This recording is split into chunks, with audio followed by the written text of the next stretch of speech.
வணக்கம். உங்க மனச நீங்க நினைக்கிற எந்த ஒரு இலக்கையும் ரொம்ப துல்லியமா அடையிற ஒரு மிஷின் மாதிரி மாத்த முடியும்னு எப்பவாச்சும் யோசிச்சிருக்கீங்களா?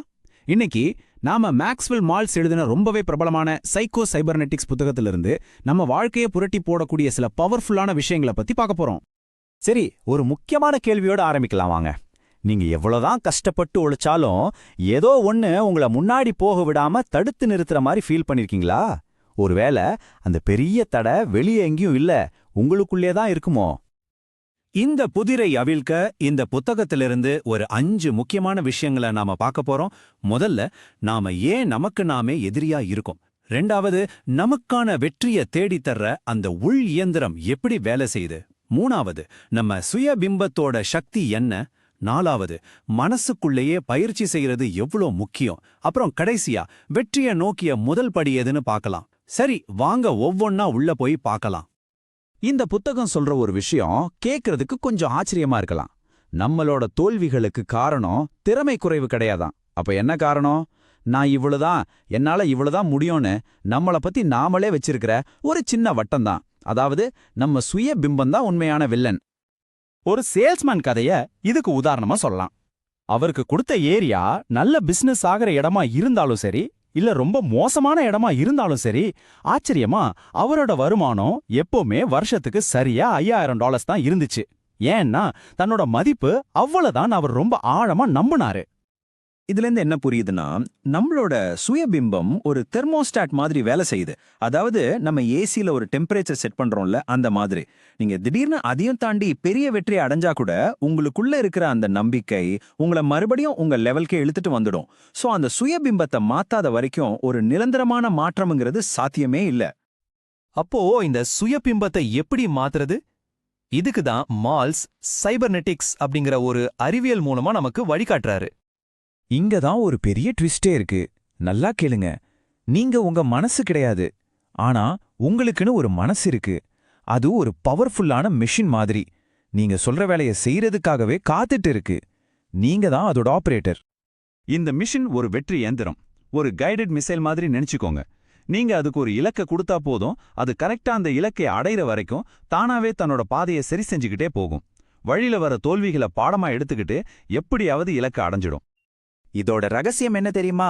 ரொம்ப ரொம்ப ஆச்சரியமான ஒண்ணு. உங்க நரம்பு மண்டலத்துக்கும் நிஜத்துல நடக்கிற ஒரு அனுபவத்துக்கும், நீங்க மனசுல ரொம்ப தெளிவா கற்பனை பண்ற ஒரு அனுபவத்துக்கும் நடுவுல இருக்கிற வித்தியாசத்தை கண்டுபிடிக்கவே தெரியாதான். நீங்க எதை அதுக்கு உள்ளீடா கொடுக்கறீங்களோ அதை உண்மைன்னு நம்பி அதுக்கு தகுந்த மாதிரி செயல்பட ஆரம்பிச்சிடும். சரி, உங்க மனசுதான் அந்த பவர்ஃபுல் மெஷின்னா, அப்போ அதை இயக்குற சாஃப்ட்வேர் எது? அதுதான் உங்க சுயபிம்பம். சிம்பிளா சொல்லணும்னா, அதுதான் அந்த மெஷினோட மாஸ்டர் ப்ரோக்ராம். ஒரு முக்கியமான மனப்பிம்பத்தை மாத்துறதுக்கு குறைஞ்சது 21 நாள் ஆகும்னு இந்த புத்தகம் சொல்லுது. இது எது மாதிரினா, ஒரு பிளாஸ்டிக் சர்ஜரிக்கு அப்புறம் ஒரு நோயாளி தன்னோட புது முகத்துக்கு பழகிக்கிறதுக்கு கிட்டத்தட்ட இதே அளவு நாட்கள் ஆகுமா. அதனால இந்த 3 வாரம் நீங்க விடாம உங்க சுயபிம்பத்தை மாத்துறதுல கவனம் செலுத்துனீங்கன்னா, உங்க வெற்றி இயந்திரத்துக்கு ஒரு புத்தம் புது பவர்ஃபுல்லான ப்ரோக்ராமை நீங்க இன்ஸ்டால் பண்ண முடியும். இது நிஜமாவே உங்க யதார்த்தத்தையே மாத்தி அமைக்கும். சரி, இப்போ இந்த மிஷினை எப்படி தான் ப்ரோக்ராம் பண்றது? அதுக்கான ஒரு மிக சக்தி வாய்ந்த டெக்னிக் தான் மென்டல் ரிஹர்சல், அதாவது மன ஒத்திகை. யோசிச்சு பாருங்க. பெரிய பியானோ கலைஞர்கள் அவங்க விரல்களை அசைக்காமலேயே முழு கச்சேரியும் மனசுக்குள்ள வாசிச்சு பார்ப்பாங்க. பெரிய ராணுவ தளபதிகள் போர்க்களத்துக்கு போறதுக்கு முன்னாடியே மனசுக்குள்ள பல போர்களை நடத்தி முடிச்சிருப்பாங்க. விளையாட்டு வீரர்கள் அவங்க ஜெயிக்கிறத திரும்ப திரும்ப கற்பனை செய்வாங்க. இவங்க எல்லாரும் இந்த மனப்பயிற்சியோட சக்தியை தான் பயன்படுத்துறாங்க.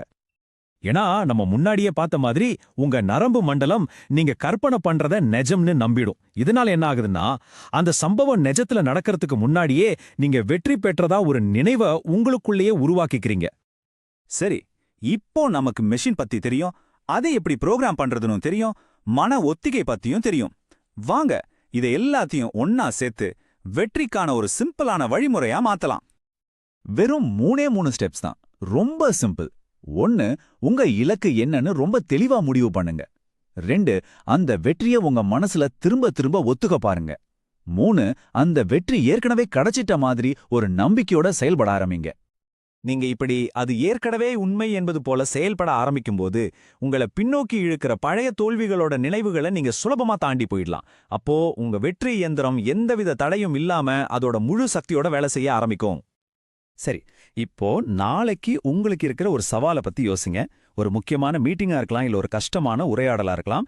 இன்னைக்கு ராத்திரி அத பத்தி கவலைப்படுறதுக்கு பதிலா ஒரு 5 நிமிஷம் ஒதுக்கி அந்த விஷயம் ரொம்ப அருமையா நடக்கிற மாதிரி மனசுக்குள்ள ஒத்திக்க பாருங்க.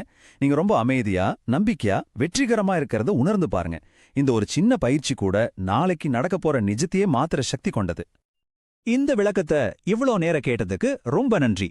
எப்பவும் ஞாபகம் வச்சுக்கோங்க, உங்க வாழ்க்கைய நீங்க விரும்பியபடி வடிவமைக்கிற சக்தி உங்களுக்குள்ள தான் இருக்கு. இந்த சக்தி வாய்ந்த கருத்துக்கள் மத்தவங்களுக்கும் உதவணும்னு நினைச்சீங்கன்னா, அன்பை பரப்ப இதை உங்க நண்பர்கள் மற்றும் குடும்பத்தினரோட பகிர்ந்துக்கோங்க. நன்றி.